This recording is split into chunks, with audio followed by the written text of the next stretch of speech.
Good evening, everyone.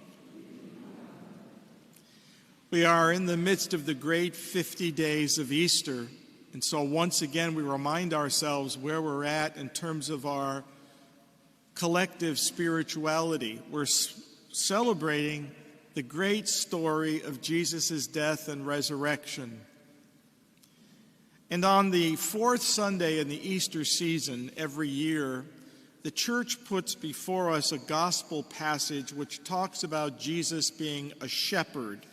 And so this Sunday, the fourth Sunday of every Easter season, is called Good Shepherd Sunday. So the church wants us to get that image in our minds. Two images, Easter and Jesus as a shepherd. And you know in your mind, as soon as you put it there, some of the pictures, the artists' renditions of Jesus as a shepherd. Some have him amongst the flock of sheep, which was a very common story in the Middle East. Some have him holding a sheep in his arms. There are many different images of Jesus being a good shepherd. And it's very interesting that in the early church, the first centuries, it was the favorite image of Jesus. So if you go to the catacombs in Rome and throughout that area where they buried their first dead in the first couple centuries of the church's history, you will see scratched in the caves not a crucifix, not Jesus dying. You'll see scratched in the cave primitive pictures of Jesus as the shepherd. That's the primary image of Christ in the early church. And so it applies a great deal to us today in the Easter season, because Jesus says one of the attributes of a good shepherd is that he's going to die for the sheep. Now, between you and I can't imagine myself dying for the sheep. I mean, a sheep is really an animal. We love animals and all that. But a human life against a sheep, I don't know. But Jesus said a good shepherd will lay down his life for his sheep. And it's interesting that when the sheep were all gathered at night, they were gathered into a pen. And at the door of the pen, the shepherd slept, because he didn't want the wolves getting in or robbers getting in. He was willing to fight with them to protect the sheep. And that pen was called a sheepfold. And there was that wonderful good shepherd lying in the entryway, making sure the sheep would be protected. The good shepherd. Hired people, says Jesus in the gospel, they would run away because they have no real interest in the sheep. They just are hired for the day. But the good shepherd lays down his life for his sheep. And so the good shepherd is a wonderful image of what we are just gone through during the Lenten and Easter season. Jesus, in the past, 2,000 years ago, laid down his life for us. He gave his life so that we could live free from sin. What a good shepherd. Again, if I had been consulted before all this was decided, I would have said, don't do it. It's too big a price to have God's Son die in the place of sheep, us, who had gone astray. And if you know sheep, and I don't know much about sheep, but I do know this, I think they smell. And I think they're dirty. And I think they wander. And that's what we were doing as a human race. And what does God do? He sends his Son so that we can be free and saved. What a good shepherd he showed to be in the past. Now, Jesus continues to be a good shepherd because besides laying down his life, good shepherds feed their flock. They give them food because they want them to be healthy. And so Jesus continues to be a good shepherd because he feeds his flock. Very soon at this Holy Mass, the Holy Eucharist will be on our altar and will be fed. Who invented that? Where did it come from? A group of people deciding that? No, Jesus said, this is my body, this is my blood. Do it for me. Feed the sheep who are coming with myself, my body and blood. Feed. Another good shepherd, not only in the past, but in the present, in the now. He feeds us. He feeds us with his body and blood in the Eucharist. When we sin, he feeds us with his forgiveness in the sacrament of reconciliation. And when we need to have some guidance, he feeds us with his word. He's feeding. What a good shepherd. He's feeding and feeding and feeding us. And we need to be fed because, like sheep, we can sometimes be dirty, smelly, and wandering. And he makes sure we don't do that. So not only does he die for us, he nourishes us, he feeds us. But one of the reasons why the early Christians loved this image so much is that he also leads sheep to green pastures.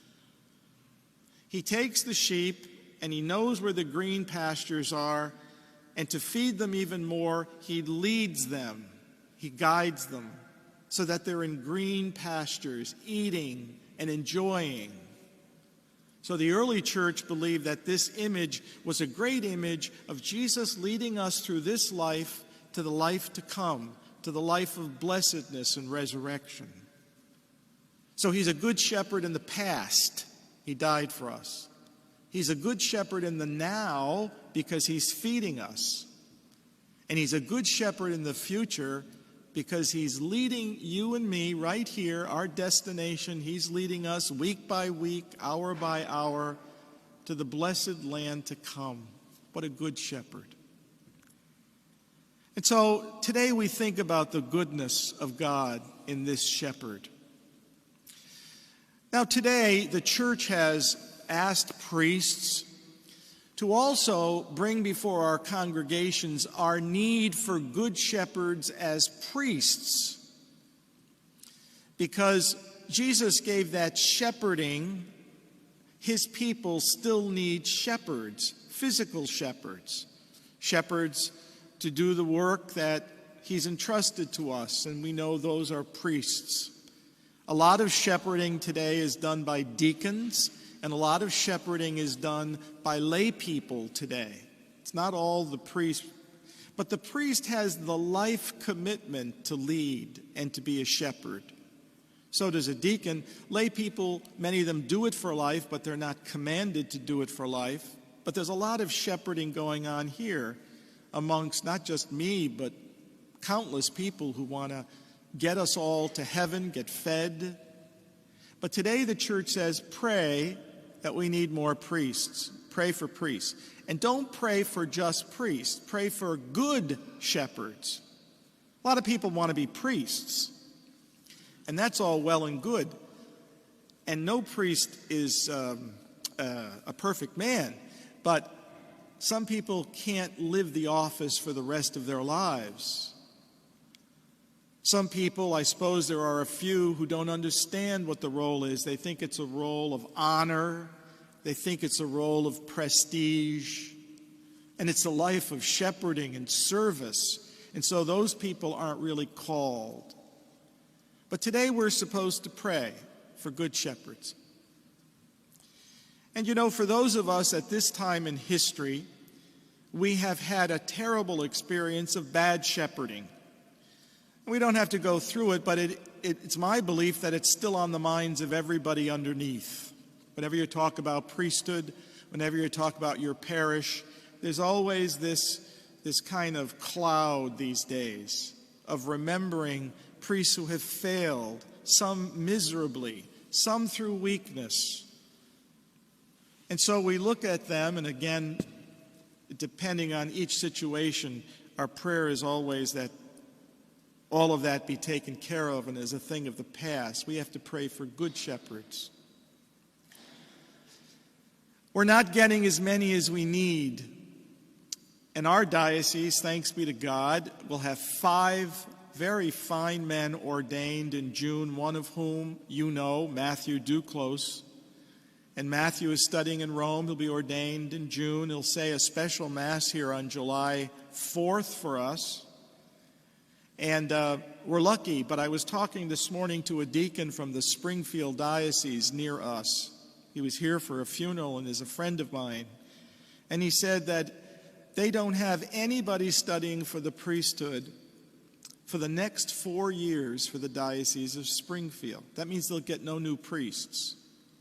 We're lucky we have 5. And of course, that trend is not universal. There are booming vocations in Africa and the Philippines, booming vocations in certain dioceses of the United States. So it's very spotty. But in the Northeast, we're struggling for people to shepherd. So today we pray for young men to hear that word, that call. And we don't call them to a discouraged priesthood, a blotted priesthood. We call them to a life of happiness and service. The priesthood is a joy beyond measure. In God's name, He gives an individual the grace to be a father and a shepherd to a whole group of people and to lead them. It is a happy, fulfilling life. I remember my mother, when I spoke to her about me being a priest, she turned to me at one point, not right away, and she said, "But isn't it a lonely life?" Typical mother's worry, isn't that? Well, yeah, there's some loneliness, but along the way I've met extraordinarily a large number of lonely married people, an extraordinary large number of lonely single people. And we know that it's not just the priesthood that has times of loneliness. And I always like to say, sometimes I wish I were lonely because there's just so much to give and so many people to love and so many activities. I wish I did have a week of loneliness occasionally. So we call them to a sublime vocation, not to a diminished vocation, and not to a group that has hidden agendas of darkness. The priesthood is a vocation of light and joy. And lived well, it really helps a great deal to one's personal fulfillment and the fulfillment of a great many. The terrible refrain that you have heard and some of you have bought is that celibacy should be abolished. And that's a very trendy thing to say for priests. But celibacy, well lived, enriches you by the energy and the joy and you become the primary focus of a priest's life. You don't want to get rid of that.